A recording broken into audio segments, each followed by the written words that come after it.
Иван Валентинович Степанов, член президиума Республиканского общественного движения СИР, председатель общественной организации «Саха-Эко» из города Якутска. Соответственно, здравствуйте. Спасибо, что добрались до нас. Наши зрители могут и, наверное, просто должны задать вопросы нашим уважаемым экспертам. Телефон включен 8 800 222 2014. Сразу вопрос. Кажется ли эта идея вам заманчивой? Вообще, вот вы себе, может быть, уже присмотрели гектар на Дальнем Востоке. Чем бы хотели конкретно там заниматься? Или, может быть, что-то вас останавливает? Что? Позвоните и расскажите. Давайте, наверное, чтобы у нас такая структурированная беседа более-менее получилась, потому что нас тут много, чтобы мы все не начинали сразу кричать и спорить. Давайте начнем с того, вообще, как этот процесс будет происходить. Вот что это вот за алгоритм действий, каков? Ну, кто расскажет? Да, давайте я в двух словах расскажу. На самом деле, в соответствии с поручением президента Российской Федерации, еще в том году Министерство развития Дальнего Востока начало создавать инфраструктуру для того, чтобы любой гражданин Российской Федерации мог, благодаря электронной подписи, находясь где угодно, застолбить за собой 1 гектар земли. И этот гектар после этого будет оформлен ему в пользование, он его получит в пользование, и в течение 5 лет, если он освоит эту территорию, он имеет право получить его в собственность. Проводилось достаточно много обсуждений, начиная еще с того года, в том году, вместе с регионами, вместе с экспертами, с общественными организациями. И в том числе вот по замечаниям, которые мы получали, и очень активную позицию занимала Республика Саха-Якутия по этой позиции, в том числе в связи с тем, что учли эти замечания, приняли решение, что на первом этапе, конечно, нужно, чтобы только жители Дальнего Востока могли эту землю получать на себя. До февраля следующего года, начиная с июня месяца этого года, только жители Дальнего Востока смогут оформлять на себя эти гектары. Кроме этого, есть такие нормы в этом законе, принят закон, который, соответственно, принят Думой и Советом Федерации, подписан президентом, он вступил в действие. В соответствии с этим законом каждый гражданин может реализовать свое право. В соответствии с этим законом можно осуществлять так называемые заявки в складчину, когда семья, например, там, будь то 5 или 10 человек, оформляет на себя в складчину не 1 гектар, а, соответственно, 5 или 10 гектар. Создана федеральная информационная система, которая уже с 1 числа входит в промышленную эксплуатацию. И именно в этой федеральной информационной системе с адресом на Дальний Восток РФ люди смогут найти себе эти участки, выбрать эти участки и подать заявку. Прямо вы заходите на Дальний Восток РФ, вы можете даже прямо сейчас попасть. Кстати, у меня этот сайт открыт. Как говорится, руками потрогать, посмотреть. Сейчас можем потрогать, если покажут наши. На самом деле можно и потрогать, и посмотреть, а можно выбрать через соответствующие карты. Ты заходишь на Дальний Восток РФ, задаешь соответствующий поиск, близость к тому или иному населенному пункту, к той или иной инфраструктуре, будь то к лесу, к воде или к дорогам, и оформляешь на себя эту заявку. Для этого тебе не надо ехать на Дальний Восток. Понятно, что сейчас в режиме опытно-промышленной эксплуатации вместе с жителями Дальнего Востока вполне вероятно выплывут какие-то задачи, которые будет и Минвостокразвитие, и Росреестр решать в течение всего этого года. Я очень надеюсь, что эти задачи будут решаться оперативно и дадут возможность на самом деле российским гражданам использовать инновационные технологии и реализовать свое право получить те или иные участки, как в принципе сегодня имеют эти технологии во многих уже странах, когда тебе не надо никуда ехать, ты можешь покупать объекты недвижимости, находясь в других странах, например, в Соединенных Штатах Америки, ты можешь покупать объекты недвижимости, на себя их оформлять, более того, дом покупать, мебель покупать, и тебе все обставят, ты приезжаешь в полностью меблированную квартиру, но если у тебя есть деньги. Здесь другое. Здесь, конечно, основная задача этого закона – это создать условия для того, чтобы люди, которые сегодня живут на Дальнем Востоке, не хотели уезжать с Дальнего Востока, оставались, были закреплены, а те люди, которые живут в европейской части России, могли приехать на Дальний Восток, и если у них есть работа, помимо этого оформить на себя рядом со своим городом, в котором они работают, земельный участок, и, в общем, развивать этот земельный участок. По опросам предварительным, у нас в среднем каждый 5-й россиянин, то есть получается примерно там около 20% так или иначе говорят, что их интересует вот эта идея, эта акция, о которой мы сейчас говорим. Павел Евгеньевич, как вы считаете, количество желающих с течением времени увеличится, уменьшится вообще? Что нас ждет дальше в отношении дальневосточного Ну и вообще, гектара? насколько эта цифра соответствует реальности? Ну, цифра вполне соответствует реальности. Я бы хотел поговорить о проблемах, ну и в частности проекта «Дальневосточный гектар» и проблемах государственных коммуникаций в России вообще. Связаны они в первую очередь с тем, что многие проекты, которые обладают и инновационностью, и безусловной полезностью, очень плохо поддерживаются информационно, коммуникационно, потому что сейчас проект «Дальневосточный гектар», да, давайте будем объективными, находится в пространстве некой неопределенности, в пространстве еще недоверия, в пространстве непонимания. Вот стратегическая задача информационного обеспечения переместить этот проект в пространство инициативы, потому что ведь очень многие наши достижения, многие проекты, которые действительно приносят пользу, ну, мы к ним как относимся? Этого не может быть, это ерунда, проект обречен, значит, на какую-то неудачу, гектар – это много, туда дадут не там. Дадут не там, никто не поедет, да, ведь это же действительно та негативная мифология, тот скепсис, который в российском общественном мнении сегодня все еще доминирует, да, и который нужно преодолевать, который сам по себе не растворится, потому что если проектом не заниматься, то в этот вакуум хлынет, этот вакуум заполнится самой негативной, самой чудовищной мифологией. И что сделать, чтобы этого не было? Побольше выпускать таких передач, как это. Хорошо. И рассказывать о том, Смотрите, что... людей в в том числе. основном волнует то, что там очень дорогие коммуникации, которых сейчас нет, и что вот это потребует огромного количества денежных средств и вложений. Не все люди сейчас готовы в это вкладываться, собственно говоря. Коллеги, ну это же возможность. У тебя есть возможность получить гектар. По поводу дороговизны коммуникаций, ну, конечно, сейчас новые технологии, они вообще подразумевают в отрыве от любых сетей создавать коммуникации на своем участке. И мы исходим из того, что ту задачку, которую мы решаем, мы даем возможность, а те люди, которые этой возможностью хотят воспользоваться, могут воспользоваться, и на своих участках могут создать вообще зеленые коммуникации, не связанные с сетями. Мы говорим о новизне полной, потому что сейчас, ну, смотрите, вот коллега сказал, что нет пророка в своем отечестве. Ну, не доверяют, да, той информации, которая есть. Да, в своем отечестве пророка нет, и нас там критикуют, в самом деле достаточно много критики. А из Великобритании уже пишут письма, а Соединенных Штатов Америки уже пишут письма, причем пишут иностранцы, причем англичане, которые не имеют права ничего получать. Они говорят: коллеги, а вы рассмотрите возможность. Я, белый англичанин, готов переехать, готов начинать там хозяйство и строить дом. Потому что на самом деле для американцев и англичан это, безусловно, известный институт, потому что и в Америке, и в Англии этот институт существует с 1862 года, коллеги.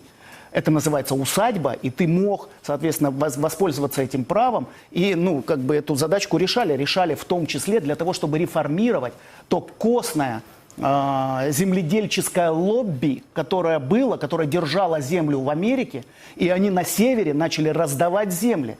Именно чтобы сломать те устои земледельческие, которые были, и создать инновационную, абсолютно другую экономику, капиталистическую экономику. И на самом деле 2 миллиона хозяйств были созданы в Америке благодаря вот этому законопроекту, который называется Хэмпстед.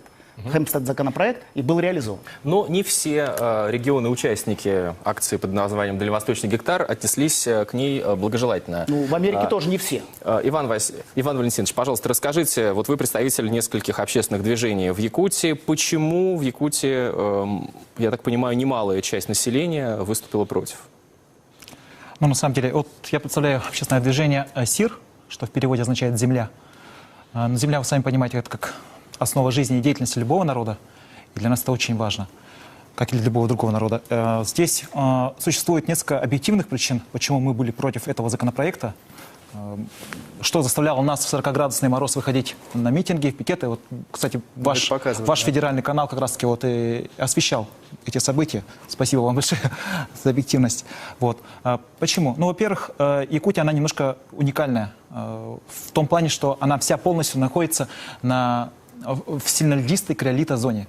То есть это вечная мерзлота, 250 метров замерзшей жижи, которая защищена лесным покровом. И вот представьте себе, приезжают новые хозяева земельных участков, счастливые обладатели, чтобы освоить этот земельный участок, а если они не освоят в течение 3 лет, они его лишатся. Поэтому нужно будет, наверное, срубать лес. Все-таки 3 или 5? 5. Ну, Да. через 3 года уже начнутся проверки. Ничего не начнется. Мы этого с вами не знаем. Уж какие проверки, что начнется. Хорошо, Ничего хорошо. не Ну, начнется. тем не В менее, законе проверка об этом проверки нет 3-5, ничего. ага. Ну, тем не менее, Это пока Минростов нюансы, развития так. об этом как раз таки Это говорит. опять мифы. Мифы. То есть проверять вы не будете, да? Еще раз, Странно. не мы. Ладно, Не хорошо. мы, а вы, коллеги. Ну и так вот. Да, мы все. Так, Хорошо. Что касается вот вечной мерзлоты, да? Вот, ну, срубят лес, оголится почва. У нас вот в Якутии, наверное, каждый ребенок знает, что вот, когда просеку вырубают, на этом месте начинается заболачивание, эрозия почвы. Вот. Но как бы не в этом даже опасность большая. Да? Вот, по прогнозам Министерства по чрезвычайным ситуациям и Института мерзлотоведения, именно Якутия может в 30-е годы просто подтопиться, скажем так. Некоторые территории уйдут под воду. Это как бы объективная, официальная информация. Вот. Но просто, наверное, это тоже надо знать тем, кто хочет приехать в Якутию и получить эти участки. На самом деле народ Якутии, он очень гостеприимен. И мы будем рады, конечно, если к нам приедут. Просто они должны понимать, что там, значит, высокая электроэнергия, если там не будет у нас таких вот вариантов, ну тоже, кстати, дорогих, автономных, вот. Тем не менее, вот, электроэнергия там в 2-3 раза дороже, чем в других, допустим, дальневосточных субъектах.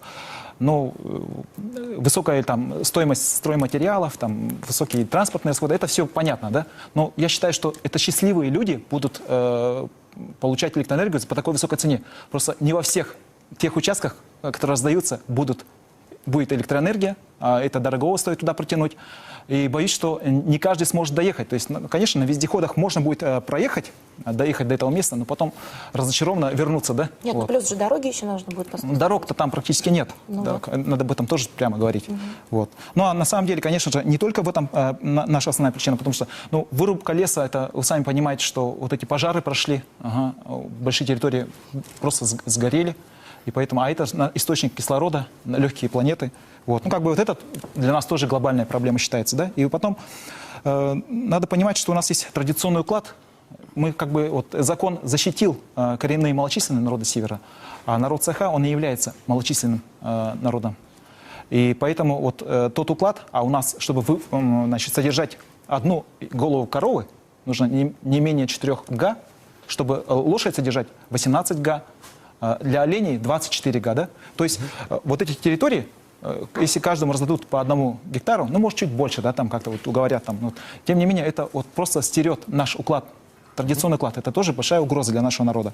Ну и потом охотугодие. Вы сами понимаете, что есть практически вся территория, она покрыта лесом, и она разделена на охотугодие. Эти охотугодия, они должны, дают право их владельцам там, заниматься своими охотой, да. И новые хозяева приедут, они же, наверное, тоже должны будут чем-то заниматься, может, своей деятельностью распугают этих же животных, да. То есть возможность конфликта как бы есть. Поэтому в этом плане нужно быть очень осторожным. И еще один, точнее 2 момента. Есть такое цифровое неравенство. То есть закон предполагает значит, вот как сейчас вы увидели, да, продемонстрировали, в интернет входишь, значит, заполняешь заявочку и получаешь себе. К сожалению, вот не все жители Якутии смогут получить актуальную информацию о том, что вот этот участок занят или не занят. То есть он как бы, вслепую может, во-первых, нам как бы дали право вручную, в письменном виде, да, направлять заявки, но это же смешно. А вот в нас районов, где нет интернета, очень много. Не говоря о том, что там каждый может пользоваться интернетом. И, во-вторых, еще у нас не все земельные участки оформлены. То есть, помните, была дачная амнистия? Да. Вот. И вот в результате дачной амнистии без договоров межевания каждому выдавалось свидетельство о праве собственности на земельный участок. И этот участок, он не отражен в кадастровом учете. То есть, вы полная сейчас войдете в интернет, путаница займете, да, получается. мой, грубо говоря, земельный участок моих родственников, приедете, и у вас, опять-таки, возникнет конфликт, который, наверное, конечно, решится в судебном порядке. Но вот такие вот конфликты с теми же охотниками, с теми же вот владельцами, ну, как бы, это все нужно урегулировать. Но все равно звучит-то как заманчиво, да? По площади, значит, раздаваемых территорий это сопоставимо с 9 Франциями, да? То есть там колоссальные, конечно, ресурсы. Вы знаете, вот у меня вопрос, Сергей Владимирович, к вам. Участок будет считаться освоенным вот через 5 лет. Что должно произойти, чтобы вы сочли, или надзорные ведомства, да, что участок освоен? Это что должно? Любые незапрещенные виды деятельности в Российской Федерации, любые незапрещенные виды деятельности, то есть если запрещено вырубать лес, значит, вы не можете вырубать лес, не получив соответствующее разрешение. То есть я уже парирую некие доводы, которые здесь были. Если запрещено выращивать героин, ну, мак, простите, да, значит, вы не будете выращивать наркотики на этом участке. Если запрещено, понимаете, да, другие виды деятельности, то есть любые разрешенные виды деятельности можно. Если вы начинаете создавать огород, пожалуйста, это уже освоение. Если вы собираетесь просто строить свой дом, как в той же самой Америке, начало строительства дома считалось освоением участка.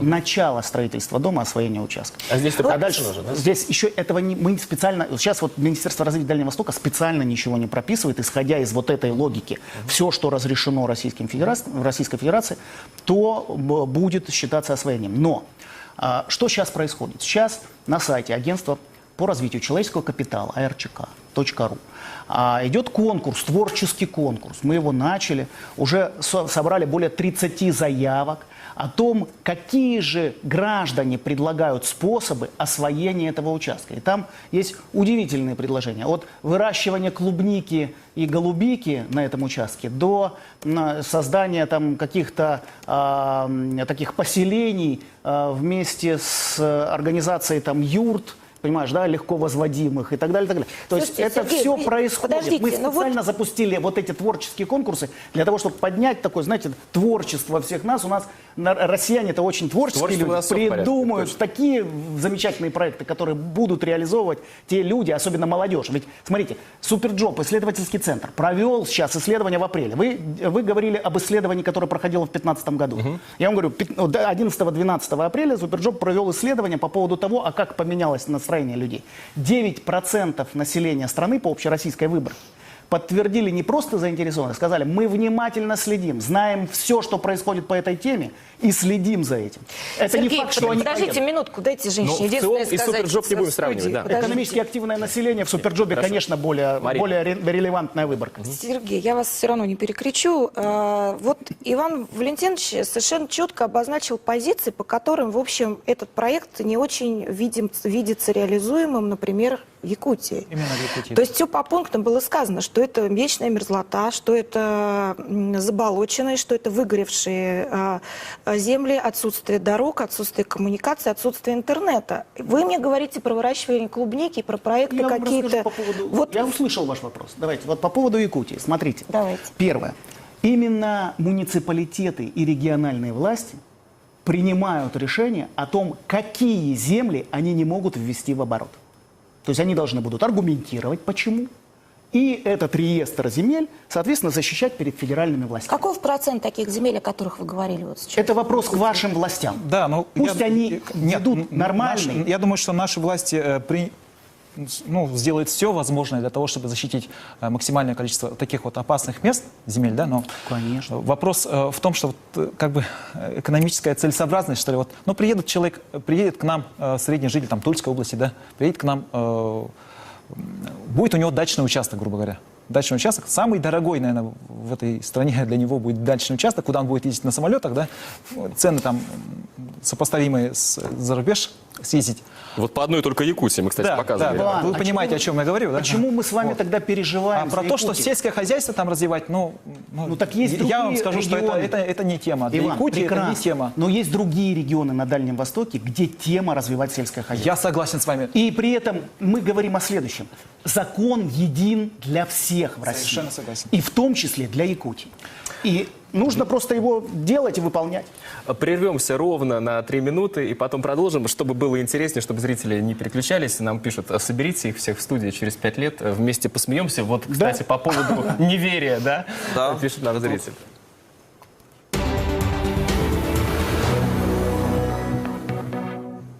Ну и сейчас новости. Денис Чижов. Денис, а, кстати, ты хочешь поехать на Дальний Восток? Тебе нужен гектар? Гектар мне нужен, да, но на Дальний Восток далековато. Просто добираться до работы, до Останкина, я думаю, просто буду не успевать и опаздывать на эфиры где-то на 2-3 дня. Но ты оттуда Не нам вариант. будешь вести с Ну, гектара. если только так, со своего гектара вещать, тогда можно, да. Главное, чтобы интернет работал, а так по любой точке. Да, давай. В Московской области открылся новый международный аэропорт Жуковский. В торжественной церемонии принимал участие премьер-министр Дмитрий Медведев. Он сказал, что это событие важно и для Москвы, и для страны в целом. Губернатор Московской области Андрей Воробьев во время осмотра Жуковского сообщил, что дорогу из одноименного города в аэропорт расширят и реконструируют. Работы должны завершиться в 2017 году. Глава Тульской области поручил продолжать снос самостроев в цыганском поселке Плеханово под Тулой.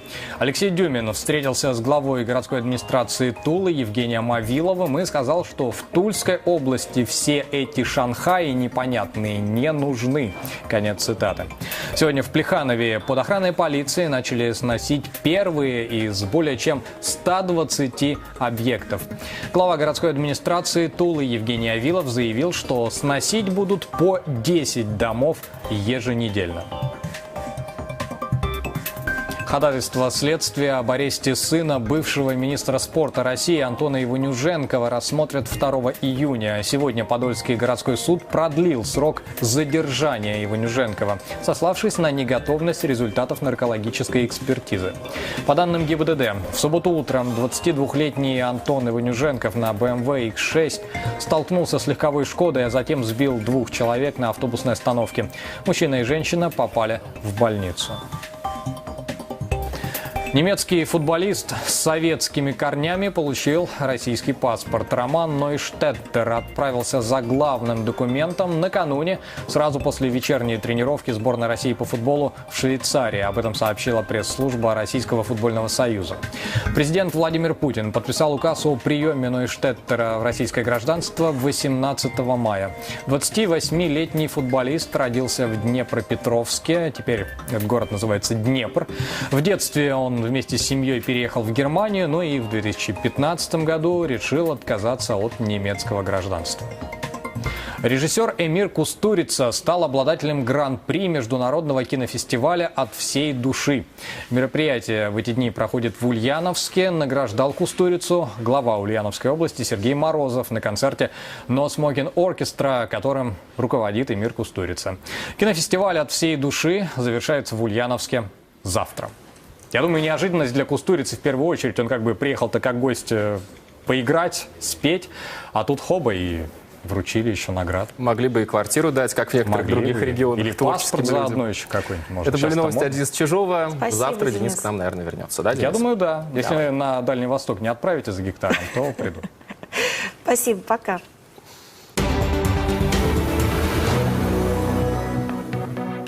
Мы продолжаем беседовать о дальневосточном гектаре, тем более, что получить его уже можно с 1 июня 2016 года. Правда, для жителей Дальнего Востока пока, но с февраля уже для всех жителей нашей страны, но для желающих, естественно. В гостях у нас Павел Евгеньевич Руцкин, доцент департамента интегрированных коммуникаций Высшей школы экономики, Сергей Владимирович Габестро, заместитель председателя комиссии по развитию институтов общественно-государственного сотрудничества и социального партнерства Минвосток-развития, и Иван Валентинович Степанов, член президиума Республиканского общественного движения СИР, председатель общественной организации «Саха-Эко» из города Якутска. Павел Евгеньевич, я у вас хотел спросить, а стоит ли далеко так ехать, осваивать Дальний Восток, когда у нас в центральной части России, в общем-то, пустует огромное количество земель? Ну, давайте начнем с того, что вот та территория, на которой находится наша сейчас замечательная студия, в которой мы находимся, да, какое-то время, очень маленькое по историческим меркам, была вообще-то очень неосвоенной и очень трудной для земледелия, удаленной, труднодоступной. Вы все-таки не сравниваете Дальний Восток и, в общем-то... Нет, но это как бы, да, это масштабы ну, как бы сопоставимые. Да, в свое время вот центральная полоса России тоже было место вот примерно как сейчас Дальний Восток, да, тем не менее. Так она и сейчас такая, пустует земля в огромном объеме. Почему туда людей не привлекают и не дают нам эту проблему, далеко? эта проблема сегодня и начала решаться, потому что действительно, и президент, кстати, про это говорил, что действительно в России очень много территорий, очень много земли, которая не осваивается, которая деградирует, потому что, да, из ничего не получится что-то. И если мы не начнем сегодня этот процесс, кстати, да, не нужно питать иллюзий, что он будет таким бравурным, что там миллионы, тысячи наших сограждан туда поедут, да, поедут вначале, там, дай бог, десятки, потом сотни, но если люди туда не поедут, если этот процесс не будет обрастать инфраструктурной какой-то поддержкой, да, информационной поддержкой, о которой я вам в самом начале сказал, то, собственно, ничего и не появится. И мы так и дальше будем сидеть и говорить, вот территория, она пустует, все плохо. А почему начать нельзя было бы вот именно с центральной части России? Ведь туда и инвестиций людям меньше надо было бы вкладывать, чем в Дальний Восток. На мой взгляд, это связано с тем, что Дальний Восток является стратегической территорией. Да? Не будем забывать об АТР, о странах, да, и Дальний Восток в этом отношении имеет ключевое значение. И если он будет развит, да, если там появится соответствующая инфраструктура, подтянется и человеческий капитал в будущем, причем, я думаю, в краткосрочной или среднесрочной перспективе, это может стать еще одним центром, который может конкурировать с такими игроками региона, как и Корея, и Япония, и Китай.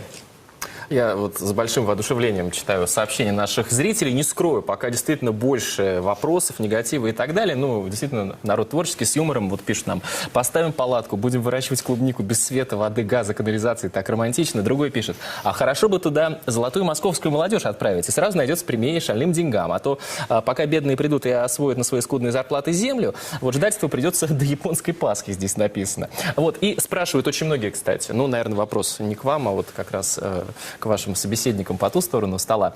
Спросите у гостей, сами они поедут, если советуют другим? Какие налоги, сколько стоит зеленый вариант обустройства? Василий Геленджик. Ну, вот сколько стоит зеленый вариант обустройства, сейчас считают. Я не знаю, поеду ли я на 1 гектар? Нет, я думаю, что я инвестирую туда в гораздо большее количество земли, но это лично касается меня, у меня есть такая возможность. Вот. А что касается других, вот моих коллег и знакомых, я знаю достаточно много молодых активных людей, которые уже начали там заниматься бизнесом по одной простой причине, коллеги. Страны АТР – это больше половины мировой экономики. И это все в часе лета от нас. Находясь здесь, в Москве, чтобы мы понимали, больше половины или там меньше половины мировой экономики все-таки через океан. Понимаете, да? Поэтому, а там это все вот час лета. До Сеула, до там, Китая вот в 40 километрах или в 60. И все это совсем рядом, рукой дотянуться. Я только не очень понимаю, каким образом вот мой 1 гектар может быть вписан в экономику. За последние 2 года, сейчас поясню. За последние 2 года команда, которая развивает Дальний Восток, создала такое количество инструментов развития, которые уже начали работать. Это территория опережающего развития, свободный порт Владивосток. Эти все инструменты сейчас создают возможность для того, чтобы большое количество бизнеса туда пришло, в эти территории. Это внутренние офшоры, так называемые. И начало создавать новые рабочие места, высокотехнологичные рабочие места. По плану это, ну, условно говоря, там несколько тысяч рабочих мест вот в ближайшей, в краткосрочной перспективе. Люди, которые туда приедут, а людей там нет, кто в состоянии их замещать, эти рабочие места. Это приедут люди с европейской части. Они приедут, у них будет возможность, есть инструмент для того, чтобы рядом со своим муниципалитетом, в котором они будут работать, рядом со своим ТОРом, в котором они будут работать.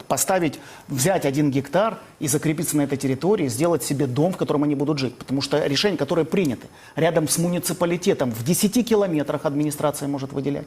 Рядом с большими городами, такие как Хабаровск и Владивосток, в 20 километрах от городской черты администрации могут выделять эти земли. Вот буквально ремарка. Вот вы сейчас говорите про торы, про внутренние офшоры. У меня до сих пор перед глазами сюжет, который мы несколько месяцев назад показывали. А что стало с нашими внутренними экономическими зонами? Кажется, у нас же на острове Русский, да? Планировалось там что-то делать, развивать? Вот мы... Нет, на острове Русский будет ТОР, территория опережающего развития. Вот создано уже 12 ТОРов. Уже на правительственной комиссии на той неделе, которая прошла, руководство Министерства развития Дальнего Востока и вице-премьер Юрий Петрович Трутнев, который занимается развитием Дальнего Востока, отчитались уже о созданных предприятиях, которые уже начали работать. Первые 5 предприятий, которые начали работать, уже создали рабочие места и уже работают. А первых, по сути дела, не просто заявленных цифрах 1 триллион рублей, которые есть там в самом деле эти цифры в бизнес-планах, которые сейчас подтверждаются бизнесменами, а о первых десятках миллиардов, которые уже инвестированы в этой территории. 12 территорий, в том числе в Саха-Якутии, территория опережающего развития, созданы. 12 территорий созданы, в этом году еще будет создано 2 или 3 территории опережающего развития, а это сотни предприятий в течение нескольких лет буквально. Сотни. Павел Евгеньевич, а вы бы собрались за гектаром и за запахом тайги отправиться? Я думаю, что каждый должен заниматься своим делом, да, и давайте не будем все-таки утрировать. Есть много людей, которые и на дачу свою не поедут, и их туда силком не затянешь. Есть большой слой городских жителей, которые так и останутся в городах, но есть ведь эта же программа рассчитана на тех людей, у которых есть внутренняя потребность в таком образе жизни, есть внутренняя мотивация, есть тяга к такому роду деятельности, а не к другому. Здесь же не идет речь, что сейчас всех там в палатке, в чистое поле, в тайгу куда-то выкинут, ведь это же все-таки, на мой взгляд, этот проект, чем меня, например, привлек, и почему я агитирую в данном случае что это та прагматика, которую мы на самом деле очень долго ждали. Потому что действительно и в нулевые годы очень ведь провозглашалось много проектов, которые не имели какой-то конкретики, не имели прагматики, не имели какого-то обеспечения. Этот процесс будет сложный. И конечно, и организаторам, и профильным министерствам предстоит решать очень и очень много проблем. Давайте не будем питать иллюзии, что мы приходим на ту территорию, где все готово. Это очень сложный процесс, но он насыщен сегодня все-таки конкретными предложениями. И от того, как эти предложения будут реализованы, и от того, как мы сами в них поверим, потому что сейчас, реакция такая, говорите, а мы посмеемся, и вы нас там в чистое поле выкинуть. Нет, мы же собираетесь. пытаемся пока мы этот скепсис не суть преодолим. найти как-то. Иван Валентинович, насколько я понимаю, что сами жители Якутии, они тоже как-то выступают против этого проекта, Сейчас уже принят закон во 2-м и 3-м чтении в Госдуме. Что вы будете делать дальше? Вы будете дальше бороться? Он действующий закон. Есть закон, для нас он тоже закон, то есть мы его принимаем, потому что он принят, подписан президентом нашим.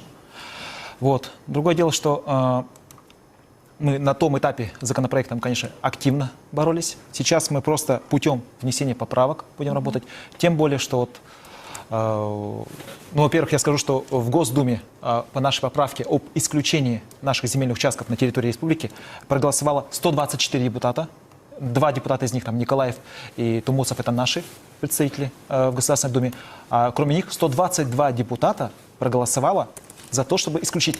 То есть это депутаты из других регионов, которые понимают, что это не узконациональный вопрос, понимают всю серьезность.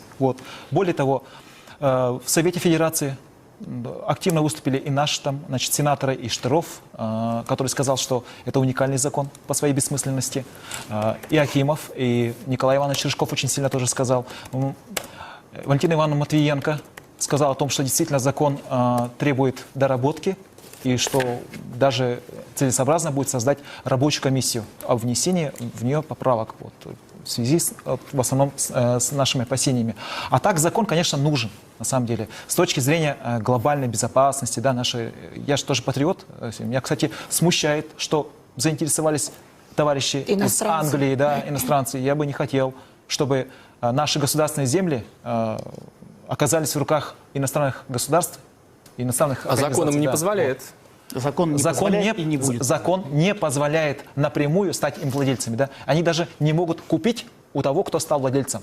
Но если я продам свой земельный участок вам, то вы можете спокойно там продать этот он же является, он становится товаром. Ну, давайте все-таки и вы говорим сегодня о можете Якутии, да? землю купить и продать. О готовности, вы задали вопрос о готовности нашего населения стать владельцами этого такого классного подарка. Да? Вот. Ну, конечно же, от бесплатного земельного участка мало кто откажется. Ну, как бы, если для этого нужно просто в компьютер зайти, зарегистрироваться и отправить, да, заявочку. Но на самом деле через 5 лет, надо думать так, через 5 лет, когда мы бесплатно попользуемся этим земельным участком, наступит момент регистрации его в свою собственность, и после этого мы становимся налогоплательщиками по этому земельным участкам. Поэтому земельный участок для нас, он должен как минимум приносить доход, соизмеримый, во-первых, с вложениями, во-вторых, с самим налогом на землю. То есть это нужно действительно выбирать тот земельный участок, который будет приносить нам какую-то определенную выгоду. Хороший вопрос у Виктора из Улан-Удэ. Прислал сообщение. Предусмотрены ли подъемные для обустройства? Я что-то слышал про инициативу о льготной ипотеке. Ну, смотрите, есть, во-первых, инициатива по льготной ипотеке, она будет прорабатываться. Во-вторых, есть формы поддержки начинающих там, и бизнесов, и переезжающих, которые разрабатывает Агентство по развитию человеческого капитала. Можно зайти на сайт archk.ru и посмотреть эти различные формы поддержки, они есть. И переезжающим туда, и там все, кто начинает там свой бизнес. Эти формы поддержки дальше будут разрабатываться. Корпорация по развитию субъектов малого бизнеса имеет соответствующие тоже формы поддержки. То есть здесь государство сейчас прикладывает достаточно много усилий для того, чтобы люди могли попробовать себя, в том числе и в бизнесе, или просто переехать на Дальний Восток для того, чтобы там оказаться и работать. Я отвечаю на ваш вопрос. Вы задали вопрос, зачем, почему не делается так, чтобы это можно было реализовывать здесь, в европейской части. На самом деле, как я уже сказал, вот за последние 2 года команда по развитию Дальнего Востока создала много инструментов. И этот инструмент, безусловно, тоже потом, после того, как он заработает, нормально заработает на Дальнем Востоке, конечно же, будет тиражироваться во все остальные регионы.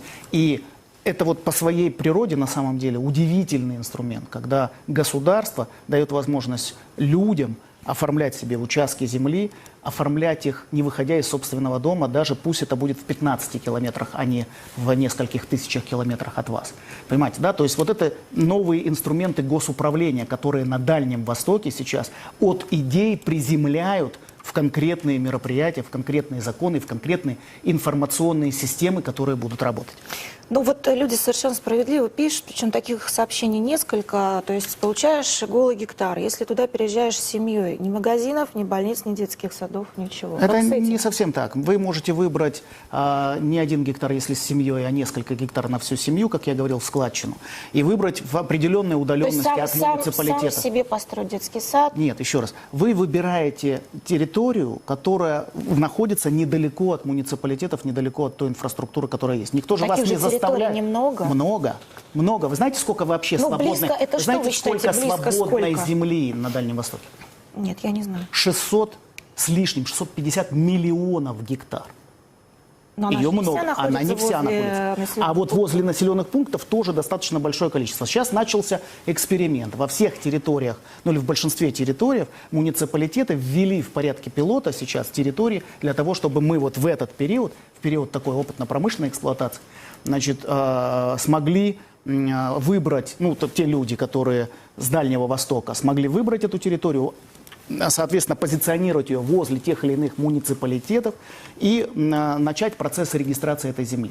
Пилот, который произошел там 1,5-2 недели назад, из Москвы, ну, был в порядке экспериментов, в Хабаровске как раз, сидел, соответственно, руководство области, руководство муниципалитета, руководство министерства, и ту заявку, которая была оформлена из Москвы в виде пилота в федеральной информационной системе на Дальний Восток РФ, она была нормально зарегистрирована, отработана, и заявитель как бы получил... Стал гектар. счастливым обладателем Ну, еще не стал, гектара. потому что это был все пилот, это был эксперимент, но все должно работать. И вот с 1 числа есть надежда, что все-таки это все заработает, вот, и люди смогут сами выбирать. А выбирать им в тайге, или выбирать им там в вечной мерзлоте, или выбирать им на юге территории и вблизи тех или иных муниципалитетов, это их право.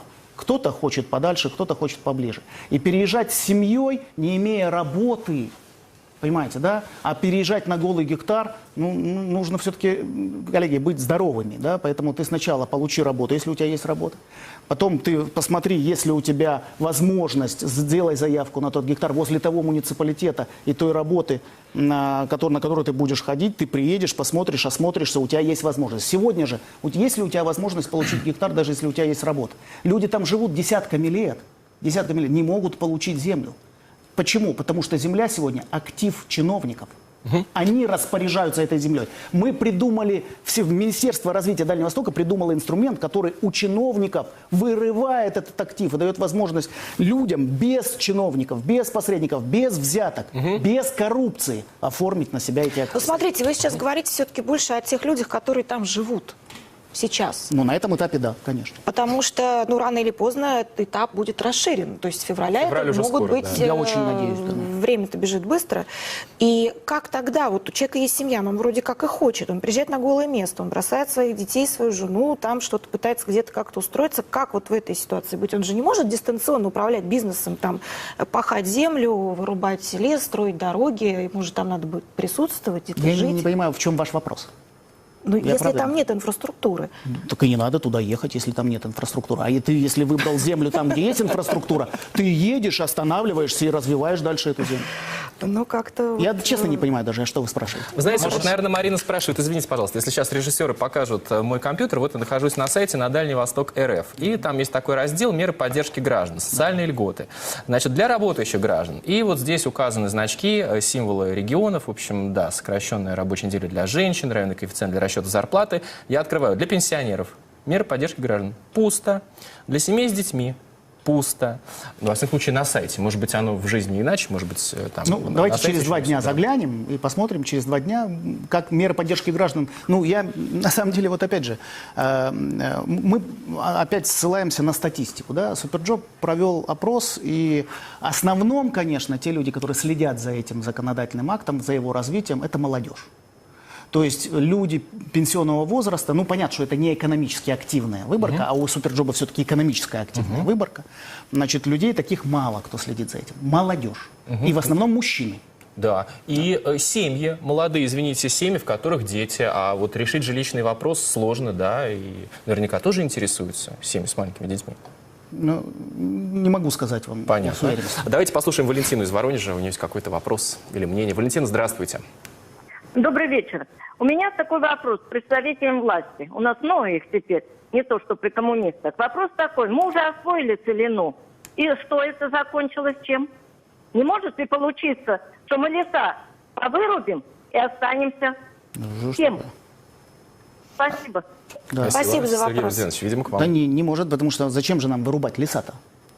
Мы никто, вот еще раз, эта программа по освоению 1 гектара вообще не имеет ничего общего с вырубкой лесов.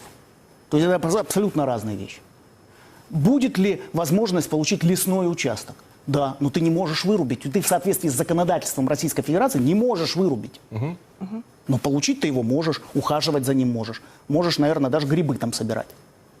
Ягоды, кедровые шишки, да, пожалуйста. Но вырубить не можешь, потому что за это есть определенный санкции, это порядок определенный. Как ты можешь его вырубить? Поэтому давайте разделять все-таки, да. Одно дело по поводу освоения целины. Кстати говоря, вот этот опыт по поводу усадьбы, ну вот такого же принципа, как 1 гектар, это же еще при коммунистах тоже был достаточно успешный опыт наделения. Но мы просто вот когда проводили тот же самый опрос, я читал запросы людей, они говорят, так мы с инициативой выходили в Хабаровске, например, еще в 2011 году, чтобы применить опыт, который был при коммунистах, по закреплению населения. Выделяйте нам участки, мы будем строить. А вспомните 30 соток. Ну или там 15 соток, 20 соток, в зависимости от региона. Кто помнит Советский Союз, тот помнит, что это были успешные опыты выделения участков при муниципалитетах на неосвоенных территориях. когда через заводы, через профсоюзы выделяли эти участки, люди получали эти участки и осваивали их. И жили там в своем маленьком фермерском хозяйстве, растили те или иные огородные культуры. Иван Валентинович, а скажите, насколько жители самой Якутии готовы вот эти участки получать?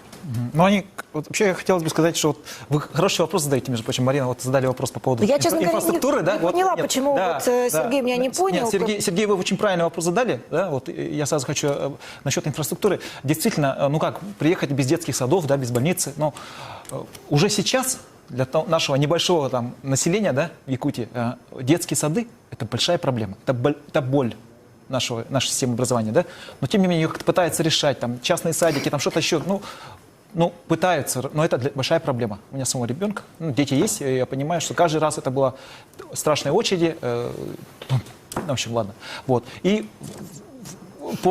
сейчас даже идет большая борьба за то, чтобы сохранить те медучреждения, а их там по новой методологии, их сокращают. Вот. Но сейчас вроде как обратились, уже это как отменяется, слава богу, да? Вот. И вот вопрос еще Константина был очень хороший по поводу вот опроса маленького, да, мини-опроса в студии, да, готовы ли вы поехать, да, в Якутию, там, например, да. Это зрители. Да, даже вот здесь вот участники, я так понял, что здесь у нас нет желающих. Я боюсь, что в пределах Садового кольца, даже если опросите, да, то, ну, серьезно, вот, простых людей поехать, ну, мы их не найдем. Вы знаете, вот мы изучали, сейчас пока у нас буквально минута есть времени, изучали ситуацию с коллегами, там разные сейчас районы предлагаются. Есть Ханкайский район Приморья, считается, что он подходит для сельского хозяйства. То же самое Октябрьский район Еврейской автономной области. Вот дальше там уже сомнения, вот у меня лично, как у гражданина, возникли, потому что есть Камчатка, где с одной стороны все красиво, с другой стороны тут заповедник, там особая территория, соответственно, где я получу свой участок. А если брать, например, Амурский район Хабаровского края, там, собственно, уже болото и весьма специфические условия. То есть надо же хорошо знать географию, как минимум. Это еще повод поучиться, кстати говоря. И еще, Константин, вот я тоже маленький опрос. Все ли знают, что на территории Якутии там произошло 12 ядерных подземных испытаний, да? 2 из которых аварийные? Наверное, не все знают, да? А те, кто знает, они сейчас точно не могут сказать на карте, где это находится. Так вот, эта информация, она не отражается, да? Вот экологически неблагоприятные районы в Якутии, например, да? К сожалению, на карте не обозначено. Так, может, есть смысл Республики Якутия и администрации Республики Якутия на своем сайте повесить эту информацию? Нам Повесьте, пожалуйста. Что нам вам определенно мешает? надо встретиться снова, потому что уже время все. И еще просто у нас желание, все-таки надо отсрочить пилотные проекты. Все правильно, пилотные проекты нужны для того, чтобы мы поняли, какие трудности, какие можем внести изменения. Но это не делается там через несколько месяцев, и сразу опять пошло уже. Мы еще раз встретимся обязательно. Один-то готов. Это 20%. А вы иначе не должны. Вы иначе не Сегодняшняя должны. дискуссия должна убедить нашу власть о том, что информационным обеспечением этого проекта нужно заниматься так же активно, как и реальным инфраструктурным. Спасибо. Спасибо большое. Но я думаю, что не раз еще вернемся к этой Вам теме. спасибо. Спасибо.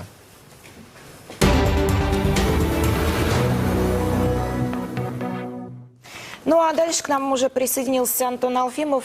Сейчас будут новости науки и технологий. О самом интересном, надеюсь, расскажешь нам. Да, коллеги, спасибо. Итак, российские власти получат возможность регулировать интернет. Такие поправки готовит Минкомсвязи. Поправки в законодательство охватывают национальные домены РУ и РФ, точки обмена трафиком, сети связи, а также государственную информационную систему обеспечения устойчивости сети. Такой новостью сегодня поделилась газета «Коммерсант». Другим событием российский инженер-любитель создал рабочую модель полицейского дрона City Scanner из компьютерной игры Half-Life. Устройство сделано на основе обычного квадрокоптера. На весь процесс, по словам автора, ушло несколько месяцев. В игре Half-Life 2 силы Альянса использовали летающее устройство для слежения за жителями и гостями вымышленного города City-17. Аппарат запомнился фанатам игры характерным гудением и вспышками камеры на борту. Бразильские специалисты напечатали на 3D-принтере панцирь для обгоревшей при пожаре черепахи. Ветеринары обнаружили черепаху в ужасном состоянии. Она не только обгорела, но переболела пневмонией, а также долгое время не ела. Черепаху назвали Фредом в честь Фредди Крюгера из «Кошмара на улице Вязов». Перед подготовкой панциря были сделаны десятки фотографий Фреда и другой похожей черепахи с разных сторон. После создания 3D-модели были напечатаны 4 детали. Получившийся белый панцирь разрисовал один из местных художников. Специалисты признали операцию по пересадке «Панцирь успешный» и отметили, что это был важный шаг в ветеринарной медицине. А это были новости науки и технологий. Интересные новости были у Антона Алфимова. Спасибо. Спасибо, Антон. Ну, у нас 20 секунд до большого выпуска новостей, который представит наш коллега Петр Кузнецов. Петр, привет. Здравствуйте, коллеги. Я начну с важного изменения в правилах дорожного движения, связанного с последними событиями на дорогах, преимущественно в Москве. Ну, заинтриговал. Опасное вождение. Давайте уж сразу раскрою. Прямо почти сейчас. все карты. Раскроешь совсем скоро, но мы с вами прощаемся. Всего вам доброго и до завтра. До завтра.